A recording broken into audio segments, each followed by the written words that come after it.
Fala aí pessoal, tudo bem? Sejam muito bem-vindos aí.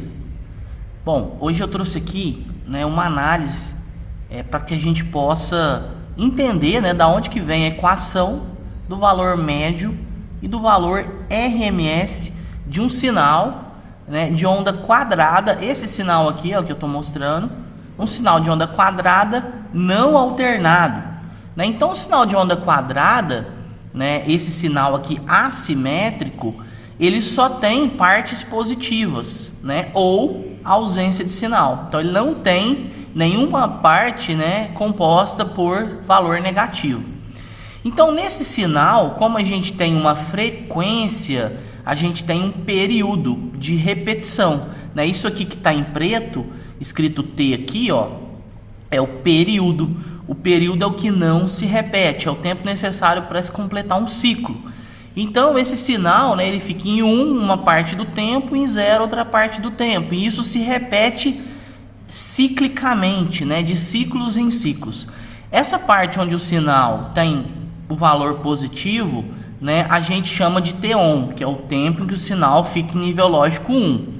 Essa outra parte em que a gente tem 0, a gente chama de T-off, porque é o período que o sinal fica em nível lógico 0.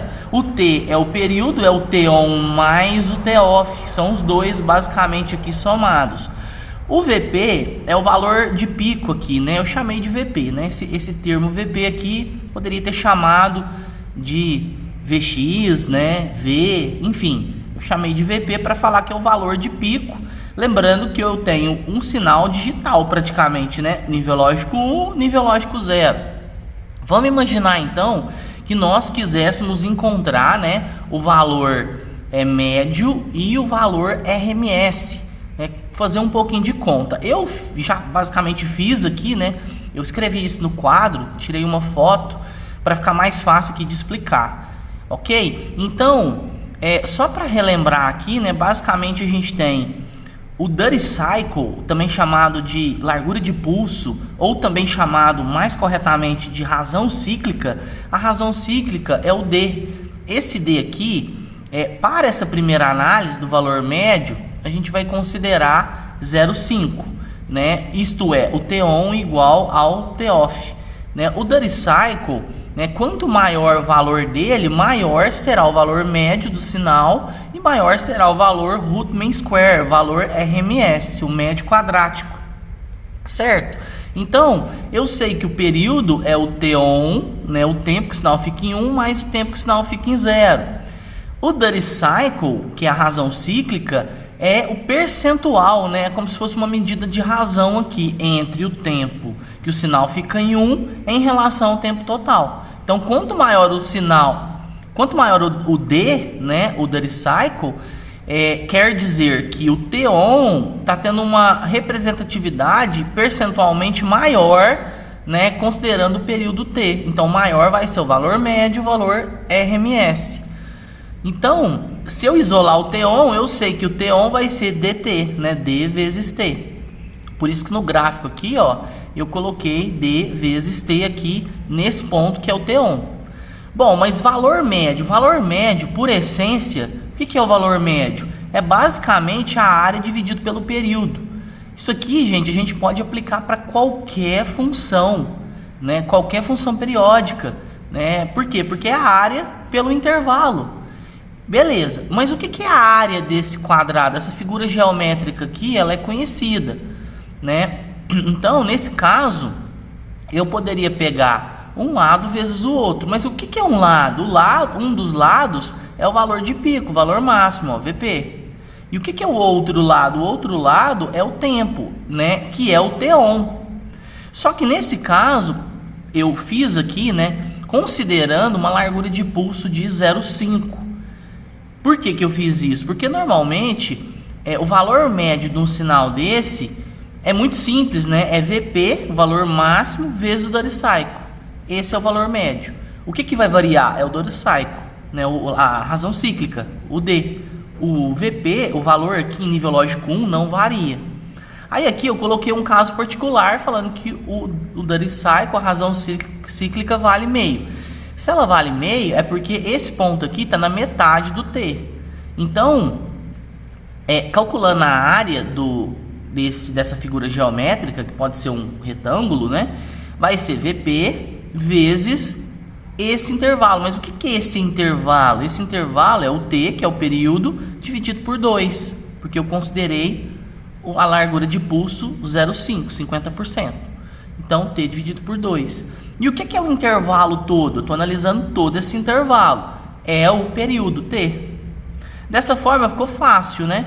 Aqui, ó, faço esse produto, né? VP vezes T dividido por 2. Aqui embaixo eu tenho T. Coloquei um aqui só ilustrativo, né? Que ele é neutro na divisão. A gente faz o produto dos extremos, o produto do meio, né? Multiplicação de fração. E aí a gente chega em VP vezes T dividido por 2T. O T eu cancelo. Então, resumindo, um sinal de onda quadrada não alternado com largura de pulso de 50%, né? O valor médio desse sinal é VP, valor de pico, dividido por 2.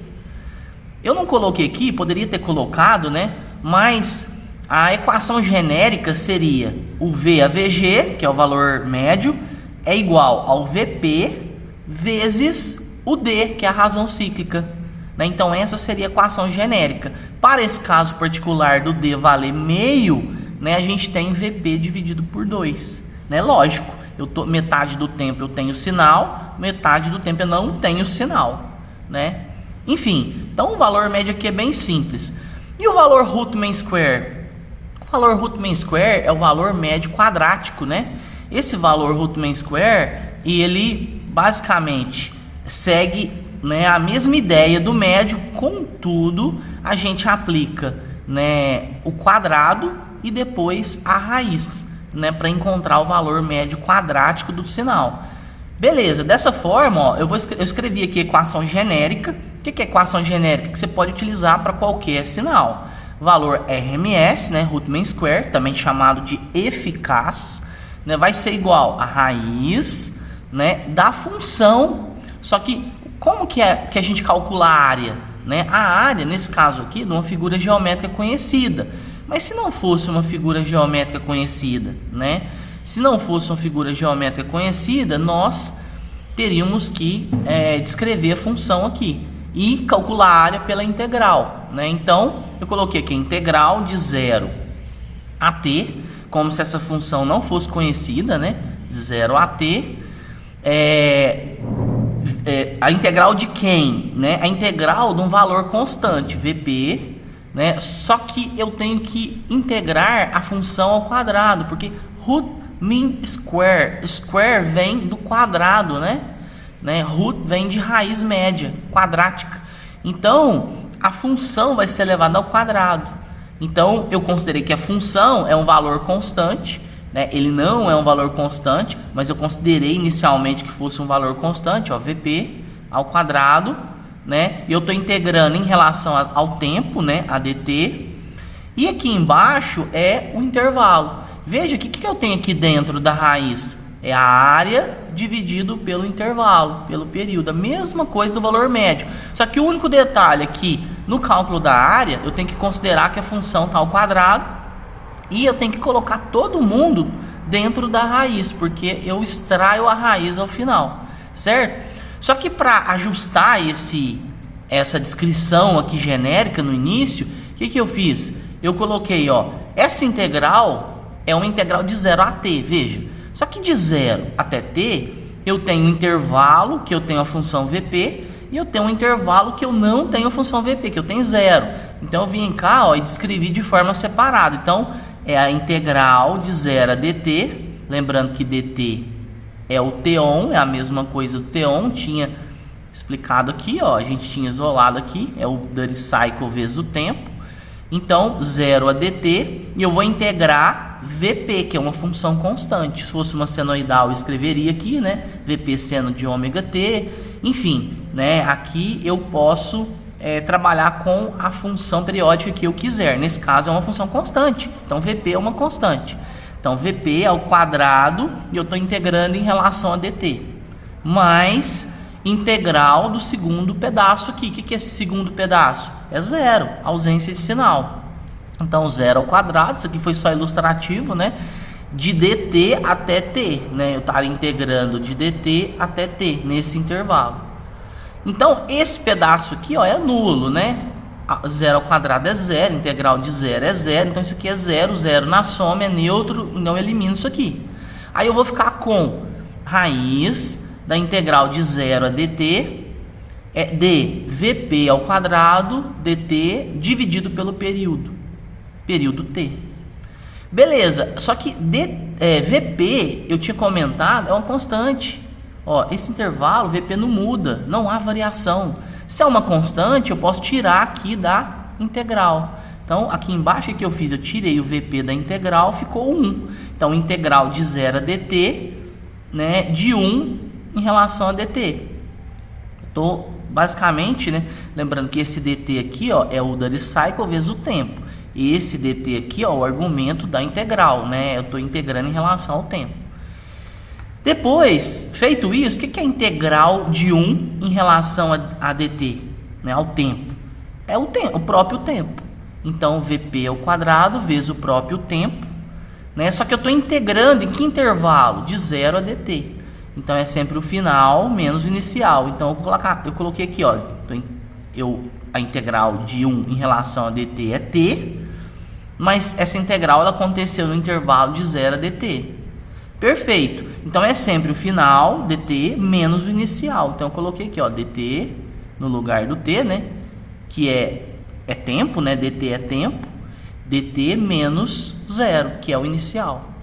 Então o 0 aqui é neutro, vai ficar raiz, né, de vp ao quadrado vezes o Duty Cycle, a razão cíclica, vezes o tempo, vezes o período, dividido pelo período.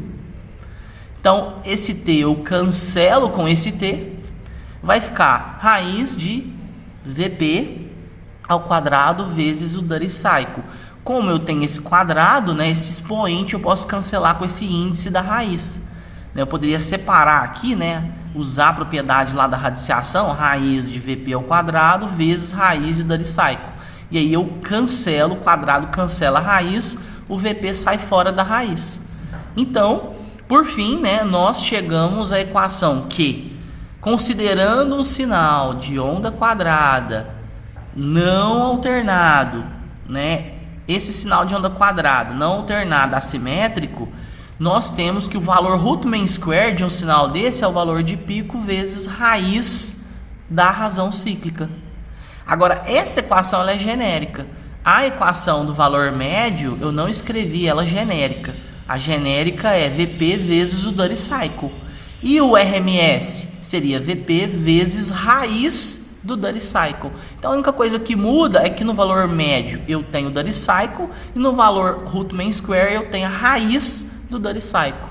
E aqui por fim eu coloquei um caso particular, né? Se o Duty Cycle for meio, se o Duty Cycle for meio, veja, o que é meio? 0,5, né? É 1 dividido por 2.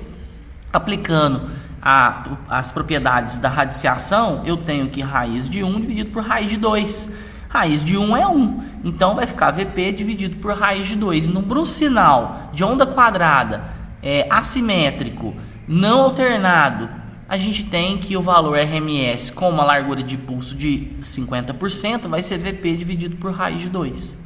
Mas o mais importante aqui, né, é a gente destacar essa equação genérica, Vp vezes raiz do Duty Cycle, para o valor RMS daquele sinal, e para o valor médio, né, seria Vp vezes o Duty Cycle.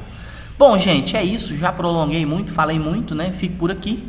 Né? Até a próxima videoaula aí. Meu nome é Lúcio, né? Tô aqui no YouTube, compartilhando conhecimento e ajudando os colegas aí na medida do possível, tá bom? Forte abraço aí, bons estudos, até a próxima.